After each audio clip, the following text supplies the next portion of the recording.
All right, so here we're going to use long division to find a quotient and a remainder.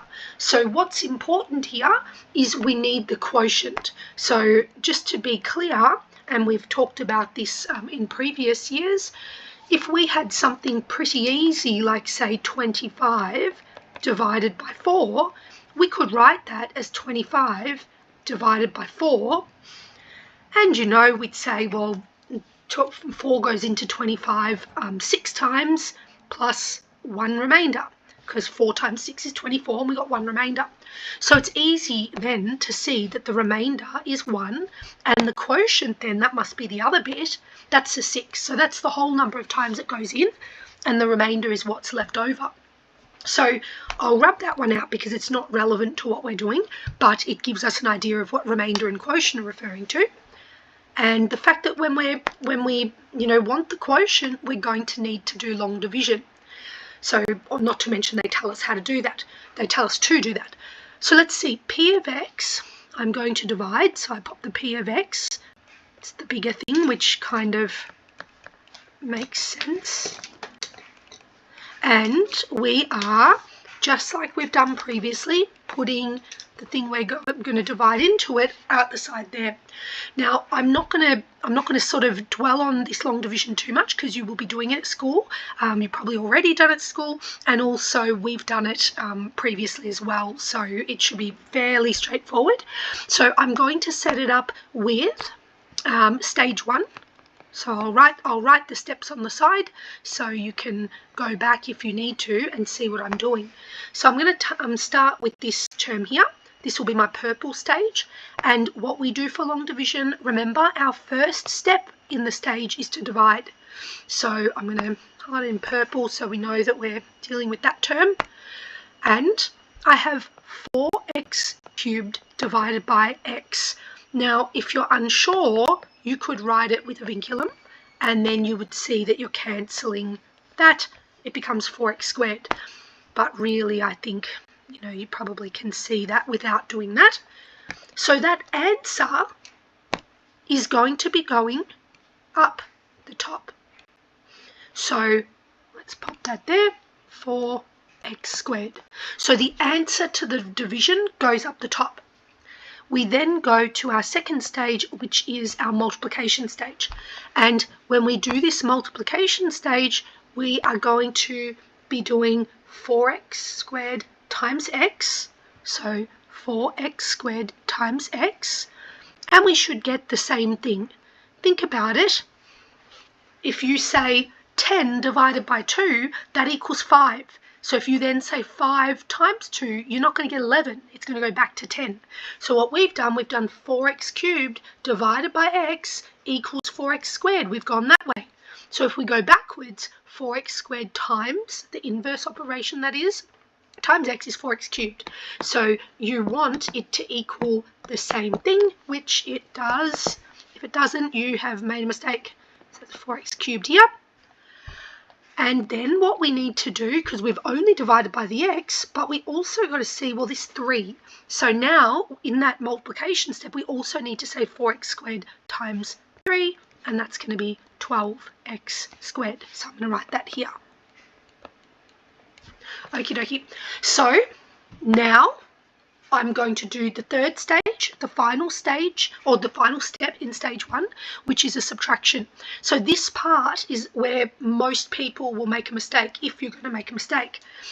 The first thing, 4x cubed minus 4x cubed. So let's see, I might put that 4x cubed in green, and I'll put that in orange, probably not the best colour for red, and then that's going to equal 0. So, you can write 0 if you want, but if I were you, I'd just cross it out because it doesn't exist anymore. It keeps it neat for you. I can now say, well, 6x squared minus 12x squared. And that's the part where people will go wrong, especially if there's a double negative. So this one's not too bad. It equals negative 6x squared. So over here is negative 6x squared. Okay, so what we've done essentially, we've started off dividing 4x cubed, and we've worked that down, and that's that's done. So now we still have to deal with the rest of the polynomial. So what I'm going to do, I'm just going to get rid of these colours. You can always go back and look at them later, just so I don't run out of colours and just so we can keep seeing what's going on there. So now my next stage, so stage 2, will be, this will be the working term. So let's rub out those. Again, you can go back and see that later if you want. I'm going to put it on the video. So stage 2, pop it down here. So there's the orange stage. And this is going to be the same thing. We start with division. And we say negative 6x squared divided by x. So we're always using this x over here. So it's always that x. So I'll pop that in green so you see it's always that. That's going to equal negative 6x. So my answer to the division goes in the top, as we already spoke about. Okay, so now we've got that. We go to the next step, which is the multiplication step, and we multiply down. So like last time, we need to multiply by both these terms. So let's do that. Negative 6x times x equals negative 6x squared. So negative 6x squared, and negative 6x times 3 equals negative 18x. So negative 18x. And let's bring down these parts here. So we'll just pop them on each line. So, oh, I've rubbed something out there. 9. And I'll bring them down on this line. So now I do the final step in this stage, which is the subtraction step. So I've got negative 6x squared minus negative 6x squared. And we know that's going to equal 0. So that will cross out. And now we've got negative 5x minus negative 18x. So note that double negative there. So that's 13x. So the answer here will be 13x. And just to be clear, every time you get something that has an x in it at the end of your stages, so division, multiplication, subtraction, if you have something with an x in it, you can still do the division. If you're dividing by x plus 1, x plus 3, x on its own, whatever it might be. So we can still keep going.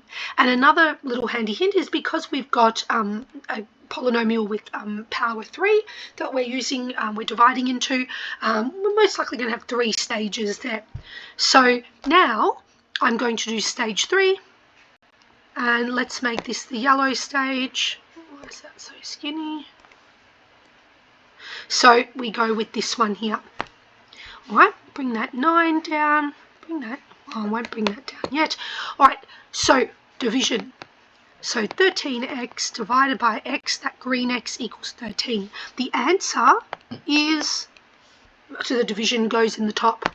So remembering that that's that x there, and now we're in the yellow stage.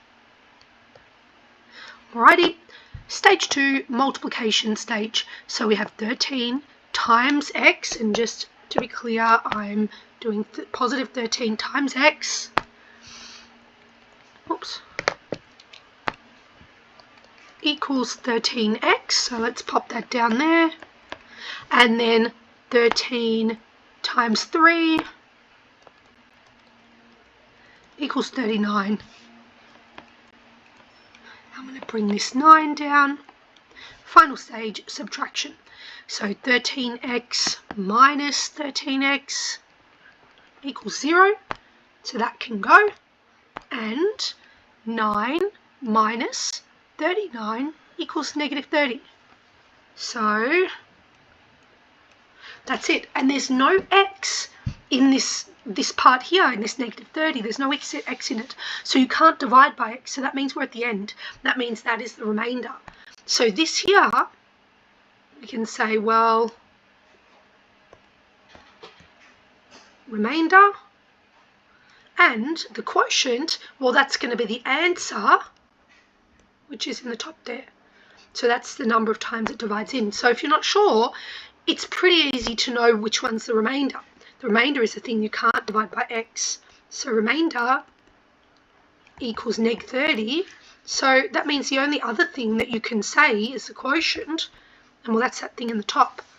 4x squared minus 6x plus 13.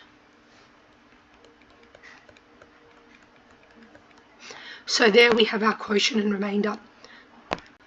So that's our long division of polynomials, which we have done quite a bit of, but that's quite a good example there and a bit of a reminder for us. I'm not going to do B, but I'm just going to show you a trick if we were doing B. I'll make that a little larger, 1 second. No, I might cut it out. Pop it over here. Okay, so I just want to point out to you, again, I'm not going to do it because it's the same thing, but if you are going to divide something where, you know, you've got, here it's 9x cubed plus 5x, well, this goes straight from cubed to the power of 1, and that's annoying. That's going to be very hard to work with. So what you want to do, you want to fill in the blanks.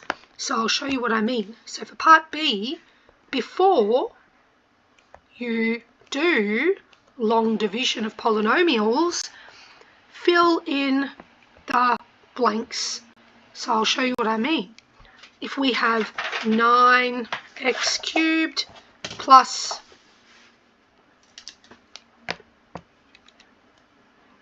x squared plus 5x plus something, because in our question we don't have an x squared in there, but that means it's 0x squared. And we don't have a constant at the end, that means it's 0. And when you do the long division, then it's going to be super easy to do that rather than super hard. So if you don't put those zeros in, then it gets really messy. It's very difficult to work with the long division because you can make silly mistakes. The other thing is 5 plus 3x. You would always want the thing with the x in it first, because that's going to be your working term. So you would use that instead of, so I'll put like that, 9x cubed plus 5x divided by 5 plus 3x. It's not that it's wrong, but it's not nice. So this one over here is really nice to do, and you might like to try and do that yourself later. I'll pop it in our notes. Okay.